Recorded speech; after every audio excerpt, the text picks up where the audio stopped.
नमस्कार दोस्तों, PMS IQ study YouTube channel में आप सभी का एक बार फिर से बहुत बहुत स्वागत है।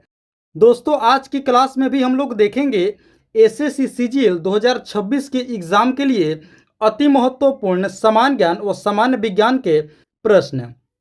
तो आप सभी से एक रिक्वेस्ट करूंगा कि इस क्लास को, इस वीडियो को आप लोग अंत तक जरूर देखिएगा, एक एक प्रश्न को। जी हाँ दोस्तों, एक एक प्रश्न को अच्छे से समझिएगा और याद कीजिएगा। दोस्तों, एसएससी सीजीएल के एग्जाम के लिए एक एक प्रश्न बेहद ही महत्वपूर्ण होंगे। तो चलिए आज की क्लास हम लोग शुरू करते हैं। पहला प्रश्न है, सामान्य लवण कौन सा है। दोस्तों, बतानी है कि इनमें से सामान्य लवण कौन सा है। तो आप लोग याद रखेंगे सोडियम क्लोराइड, यानी कि ऑप्शन ए इस प्रश्न का बिल्कुल करेक्ट आंसर होगा। जो दोस्तों सोडियम क्लोराइड है, ये क्या है, एक सामान्य लवण है। ऑप्शन ए इसका करेक्ट आंसर होगा। चलिए दोस्तों, आप लोग हमें कमेंट करके बताएंगे कि सोडियम क्लोराइड का केमिकल फॉर्मूला क्या होता है। आप लोग हमें कमेंट करके जरूर बताएंगे।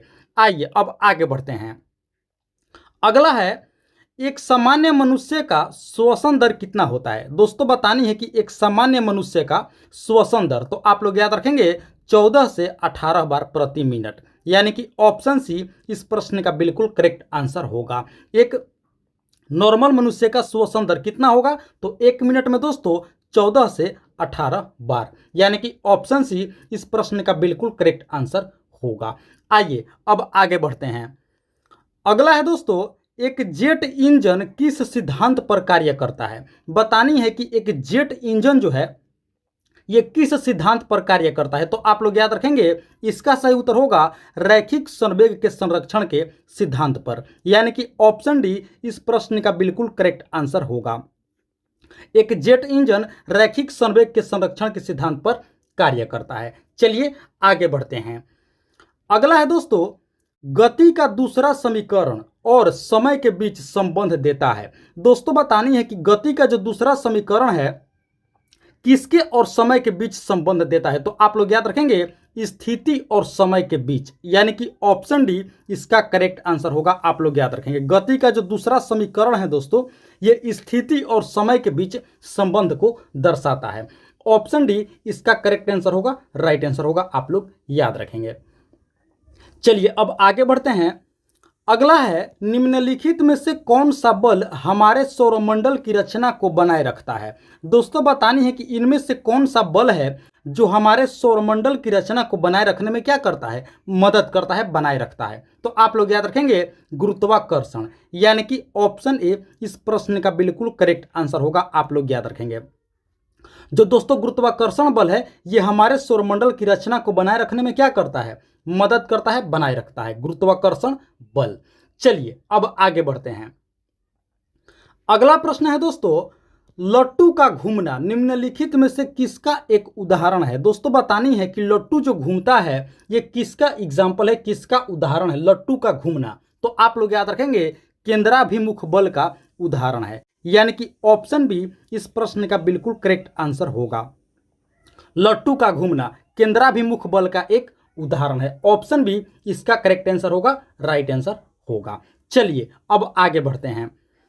अगला प्रश्न है दोस्तों, एक लड़की झूले में खड़ी है, जब वह बैठ जाती है तो झूले का आवर्तकाल। दोस्तों, बतानी है कि जब एक लड़की झूले पर खड़ी है और खड़ी होने के बाद जब वो बैठ जाती है तो जो झूले का आवर्तकाल होगा वो क्या होगा। तो दोस्तों, झूले का आवर्तकाल बढ़ जाएगा। क्या हो जाएगा, बढ़ जाएगा, यानी कि ऑप्शन ए इस प्रश्न का बिल्कुल करेक्ट आंसर हो जाएगा। आप लोग याद रखेंगे जब लड़की झूले में खड़ी है, जब वह बैठ जाती है तो झूले का आवर्तकाल बढ़ जाता है।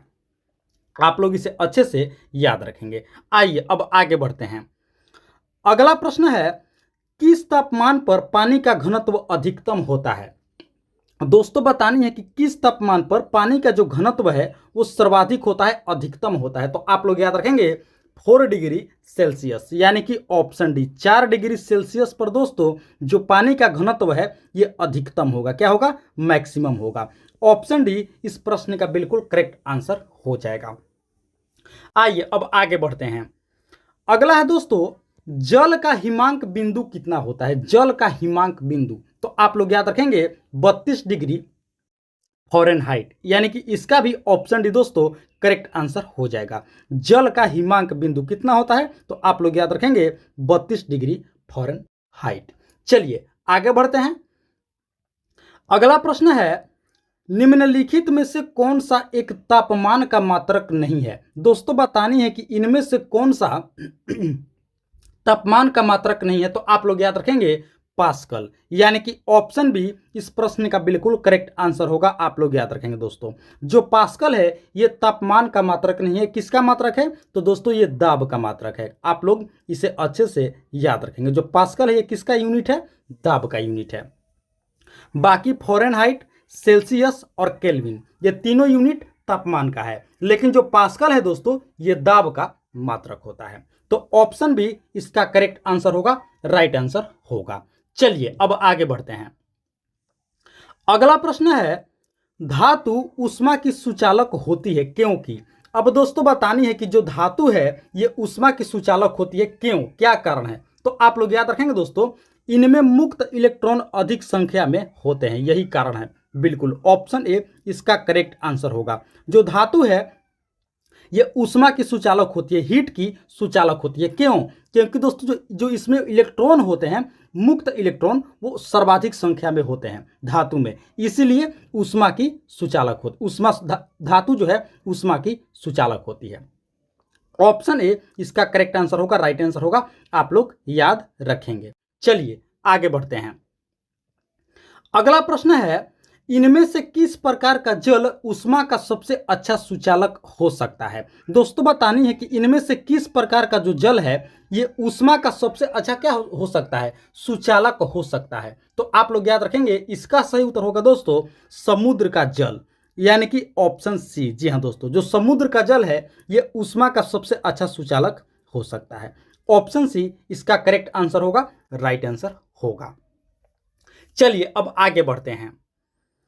दोस्तों अगले प्रश्न से पहले आप सभी से एक रिक्वेस्ट करूंगा कि अभी तक आप लोगों ने इस वीडियो को एक लाइक नहीं किए हैं, तो दोस्तों आप लोग इस वीडियो को एक लाइक जरूर कर देंगे। साथ ही साथ PMS IQ study YouTube channel पर आप लोग पहली बार विजिट किए हैं, तो दोस्तों इस चैनल को भी आप लोग जरूर से जरूर सब्सक्राइब कर लेंगे। इसी तरह के महत्वपूर्ण प्रश्नावली वीडियो प्रतिदिन देखने के लिए और अपनी तैयारी को बेहतर करने के लिए, मजबूत करने के लिए वीडियो को एक लाइक कर देंगे, चैनल को सब्सक्राइब कर लेंगे। और हाँ दोस्तों, इस क्लास में, इस वीडियो में आप लोग अंत तक जरूर बने रहेंगे। आगे और भी मोस्ट इंपॉर्टेंट जीके जीएस के प्रश्न होंगे जो एसएससी सीजीएल के लिए बहुत ही महत्वपूर्ण होंगी। तो चलिए अब आगे बढ़ते हैं। अगला प्रश्न है, विद्युत केतली में पानी गर्म होता है किस कारण से। देखिए दोस्तों, विद्युत केतली आप लोग देखे होंगे, पानी गर्म होता है। इलेक्ट्रिक पे तो जो चलने वाला केतली है दोस्तों उसमें पानी गर्म होता है, किस कारण से, तो आप लोग याद रखेंगे इसका सही उत्तर होगा संवहन के कारण। ऑप्शन बी इस प्रश्न का बिल्कुल करेक्ट आंसर हो जाएगा दोस्तों। विद्युत केतली में पानी गर्म होता है संवहन के कारण। चलिए आगे बढ़ते हैं। अगला प्रश्न है, ध्वनि तरंग का आयाम किस पर निर्भर करता है। दोस्तों बतानी है कि जो ध्वनि तरंग का आयाम है ये किस पर निर्भर करता है, तो आप लोग याद रखेंगे वस्तु की गुणवत्ता पर। किस पर, वस्तु की गुणवत्ता पर, यानी कि ऑप्शन सी इस प्रश्न का बिल्कुल करेक्ट आंसर होगा। ध्वनि तरंग का जो आयाम है ये वस्तु की गुणवत्ता पर निर्भर करता है।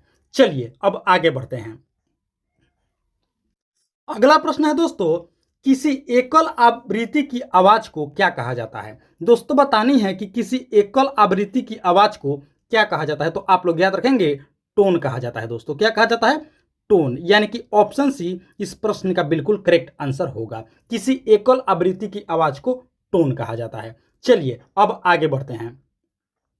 अगला प्रश्न है, ध्वनि किस माध्यम में गमन नहीं कर सकती है। दोस्तों बतानी है कि जो साउंड है, ध्वनि है, ये किस माध्यम में गमन यानी कि यात्रा नहीं कर सकती है, नहीं चल सकती है, तो आप लोग याद रखेंगे निर्वात में, यानी कि ऑप्शन डी इस प्रश्न का बिल्कुल करेक्ट आंसर हो जाएगा दोस्तों। जो ध्वनि है ये निर्वात में नहीं चल सकती है, गमन नहीं कर सकती है, क्योंकि दोस्तों ध्वनि को गमन करने के लिए कोई ना कोई माध्यम की जरूरत पड़ती है। आप लोग इस पॉइंट को भी अच्छे से याद रखेंगे। तो निर्वात जो है दोस्तों, इसमें ध्वनि क्या है, गमन नहीं कर सकती है, ध्वनि गमन नहीं कर सकती है, नहीं चल सकती है। तो ऑप्शन डी इस प्रश्न का बिल्कुल करेक्ट आंसर हो जाएगा। चलिए अब आगे बढ़ते हैं। अगला प्रश्न है दोस्तों, प्रकाश के परावर्तन से आप क्या समझते हैं। दोस्तों बतानी है कि प्रकाश के परावर्तन से आप क्या समझते हैं। तो देखिए दोस्तों, सतह से टकराकर उसी दिशा में लौटना, यही तो दोस्तों प्रकाश का परावर्तन है। बिल्कुल ऑप्शन ए इस प्रश्न का बिल्कुल करेक्ट आंसर हो जाएगा। प्रकाश का परावर्तन क्या करता है, सतह से टकरा करके उसी दिशा में लौट जाता है, और यही दोस्तों क्या है, प्रकाश का परावर्तन है। यानी कि ऑप्शन ए इस प्रश्न का बिल्कुल करेक्ट आंसर हो जाएगा, आप लोग याद रखेंगे। चलिए अब आगे बढ़ते हैं। अगला प्रश्न है, विद्युत प्रवाह की अंतरराष्ट्रीय मानक इकाई यानी कि एसआई इकाई क्या है। दोस्तों बतानी है कि विद्युत प्रवाह की एसआई मात्रक क्या है। तो आप लोग याद रखेंगे एम्पियर, यानी कि ऑप्शन बी इस प्रश्न का बिल्कुल करेक्ट आंसर होगा। विद्युत प्रवाह की अंतरराष्ट्रीय मानक इकाई या एसआई इकाई एम्पियर होता है। चलिए आगे बढ़ते हैं। अगला प्रश्न है, किरचॉफ का प्रथम नियम किस राशि के संरक्षण पर आधारित है। दोस्तों बतानी है कि किरचॉफ का प्रथम नियम जो है ये किस राशि के संरक्षण पर आधारित है। तो आप लोग याद रखेंगे इसका सही उत्तर होगा विद्युत धारा। जी हाँ दोस्तों, ऑप्शन डी इस प्रश्न का बिल्कुल करेक्ट आंसर हो जाएगा, आप लोग याद रखेंगे। जो किरचॉफ का प्रथम नियम है दोस्तों, ये किस राशि के संरक्षण पर आधारित है। तो दोस्तों इलेक्ट्रिसिटी करंट यानी कि विद्युत धारा। चलिए अब आगे बढ़ते हैं। अगला प्रश्न है, एसी परिपथ में धारा की दिशा। देखिए दोस्तों बतानी है कि एसी जो परिपथ है यानी कि अल्टरनेटिव करंट है, इसमें धारा की दिशा हमें बतानी है किस प्रकार की होती है। तो देखिए अल्टरनेटिव करंट में एसी परिपथ में जो धारा की दिशा है ये पल पल बदलती रहती है। क्या होती है, पल पल बदलती रहती है, यानी कि दोस्तों अल्टरनेट होकर के बदलती रहती है। ऐसे आप लोग एग्जाम्पल से समझ सकते हैं, ये एसी करंट का एग्जाम्पल है, यानी कि पल पल क्या हो रहा है, बदल रहा है। तो ऑप्शन सी क्या हो जाएगा, हमारा बिल्कुल करेक्ट आंसर हो जाएगा एसी करंट यानी कि अल्टरनेटिव करंट। तो ऑप्शन सी पल पल बदलते रहती है, इसका करेक्ट आंसर होगा। चलिए अब आगे बढ़ते हैं। अगला प्रश्न है, चुंबकीय फ्लक्स का एसआई मात्रक क्या होता है। और दोस्तों बतानी है कि चुंबकीय फ्लक्स का एसआई मात्रक क्या होगा। तो आप लोग याद रखेंगे वेबर, यानी कि ऑप्शन डी इस प्रश्न का बिल्कुल करेक्ट आंसर होगा। चुंबकीय फ्लक्स का एसआई मात्रक क्या होता है, तो आप लोग याद रखेंगे वेबर होता है दोस्तों। आइए अब आगे बढ़ते हैं। अगला प्रश्न है, प्रत्यावर्ती धारा यानी कि अल्टरनेटिव करंट एसी का आविष्कार किसके द्वारा किया गया था। दोस्तों बहुत ही महत्वपूर्ण प्रश्न है, प्रत्यावर्ती धारा यानी कि एसी करंट का आविष्कार किसके द्वारा किया गया था, अल्टरनेटिव करंट का आविष्कार। तो आप लोग याद रखेंगे निकोला टेस्ला, यानी कि ऑप्शन सी इस प्रश्न का बिल्कुल करेक्ट आंसर होगा। जी हाँ दोस्तों, निकोला टेस्ला जी ने महान वैज्ञानिक प्रत्यावर्ती धारा का आविष्कार इन्होंने किए थे, आप लोग याद रखेंगे अल्टरनेटिव करंट का। चलिए आगे बढ़ते हैं। अगला प्रश्न है, पानी को ब्लीचिंग पाउडर में मिलाने पर कौन सी गैस निकलती है। जी हाँ दोस्तों, पानी को ब्लीचिंग पाउडर में जब मिलाया जाता है तो क्लोरीन गैस निकलती है। कौन सी गैस निकलती है, क्लोरीन। ऑप्शन डी इस प्रश्न का बिल्कुल करेक्ट आंसर होगा। आइए अब आगे बढ़ते हैं। अगला प्रश्न है, कार्बन डेटिंग का प्रयोग निम्न में से किसकी आयु निर्धारण हेतु होती है। दोस्तों बतानी है कि कार्बन डेटिंग का प्रयोग किसकी आयु निर्धारण करने के लिए किया जाता है। तो आप लोग याद रखेंगे जीवाश्म यानी कि फॉसिल्स। ऑप्शन ए इस प्रश्न का बिल्कुल करेक्ट आंसर होगा दोस्तों। जीवाश्म की आयु का पता लगाने के लिए कार्बन डेटिंग का प्रयोग होता है। चलिए अब आगे बढ़ते हैं। अगला प्रश्न है, निम्नलिखित में से कौन सा एक खनिज अम्ल नहीं है। दोस्तों बतानी है कि इनमें से कौन सा एक खनिज अम्ल नहीं है। तो आप लोग याद रखेंगे सिट्रिक अम्ल। जी हाँ दोस्तों, यानी कि ऑप्शन बी इस प्रश्न का बिल्कुल करेक्ट आंसर होगा। जो दोस्तों खनिज अम्ल ये नहीं है। सिट्रिक अम्ल क्या है, ये खनिज अम्ल के अंतर्गत नहीं आता है। तो ऑप्शन बी इस प्रश्न का बिल्कुल करेक्ट आंसर होगा, सिट्रिक अम्ल। चलिए आगे बढ़ते हैं। अगला प्रश्न है, लोहे को कठोर और मजबूत बनाने के लिए निम्न में से उसमें क्या मिलाया जाता है। दोस्तों बतानी है कि लोहे को कठोर और मजबूत बनाने के लिए उसमें क्या मिलाया जाता है। तो आप लोग याद रखेंगे कार्बन। जी हाँ दोस्तों, यानी कि ऑप्शन सी, लोहे को कठोर और मजबूत बनाने के लिए उसमें दोस्तों कार्बन मिक्स किया जाता है। क्या मिक्स किया जाता है? कार्बन मिक्स किया जाता है। यानी कि लोहे में जितनी कार्बन की मात्रा ज्यादा होगी उतना दोस्तों लोहा क्या होगा? कठोर और मजबूत होगा। आप लोग इस पॉइंट को भी अच्छे से याद रखेंगे। चलिए अब आगे बढ़ते हैं। अगला प्रश्न है, निम्नलिखित में से कौन सा कैल्शियम से बना होता है? दोस्तों बतानी है कि इनमें से कौन सा कैल्शियम से बना होता है। तो आप लोग याद रखेंगे दांत, यानी कि ऑप्शन ए इस प्रश्न का बिल्कुल करेक्ट आंसर होगा। जो दोस्तों दांत है ये क्या होता है? ये कैल्शियम से बना होता है। ऑप्शन ए इस प्रश्न का बिल्कुल करेक्ट आंसर हो जाएगा। चलिए अब आगे बढ़ते हैं। अगला प्रश्न है, निम्न में से कौन सा ऊर्जा का गैर पारंपरिक स्रोत है? दोस्तों बतानी है कि इनमें से कौन सा एक ऊर्जा का गैर पारंपरिक स्रोत का उदाहरण है। तो आप लोग याद रखेंगे इसका सही उत्तर होगा दोस्तों सौर ऊर्जा, यानी कि ऑप्शन सी सोलर एनर्जी। ये दोस्तों क्या है? ये एक गैर पारंपरिक ऊर्जा का स्रोत है। ऑप्शन सी इस प्रश्न का बिल्कुल करेक्ट आंसर हो जाएगा दोस्तों। ऑप्शन सी सौर ऊर्जा, ये क्या है? गैर पारंपरिक ऊर्जा का स्रोत है। चलिए अब आगे बढ़ते हैं। अगला प्रश्न है दोस्तों, वेग में परिवर्तन की दर को क्या कहा जाता है? बतानी है कि वेग में परिवर्तन की दर को क्या कहा जाता है। तो आप लोग याद रखेंगे त्वरण, यानी कि ऑप्शन सी इस प्रश्न का बिल्कुल करेक्ट आंसर होगा। वेग में परिवर्तन की दर को क्या कहा जाता है? तो आप लोग याद रखेंगे त्वरण कहा जाता है। आइए अब आगे बढ़ते हैं।